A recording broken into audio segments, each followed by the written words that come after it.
बाबा रहमान। हाय, न कोई बेटा न बेटी, सिर्फ मैं और मेरी 2 रोटियां। अचानक बिली मियाऊं करती है।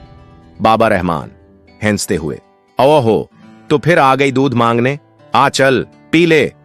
बाबा दूध निकालकर बर्तन में डालता है। बिली खुश हो जाती है। हर रोज बिली आती है और बाबा उसको दूध पिलाते हैं।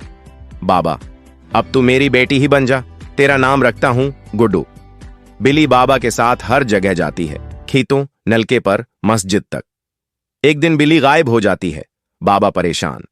बाबा उदास होकर, गुड्डू कहां चली गई? कुछ हो तो नहीं गया उसे? बाबा आवाजें लगाते फिरते। अचानक बिली वापस आती है, साथ में 3 छोटे बच्चे बिली के। बिली म्याऊं म्याऊं म्याऊं। बच्चे बिल्ली के पीछे दूध पीने आते हैं। बाबा हैरत और खुशी से, ओहो, तो मां बन गई, अब मेरे पोते पोतियां भी आ गए। बाबा हंसते हैं। बिल्ली के बच्चों को भी दूध देते हैं। आखिर में जानवर भी मोहब्बत समझते हैं, बस उनसे मोहब्बत की जाए। मोहब्बत बांटो, तन्हाई खत्म हो जाती है।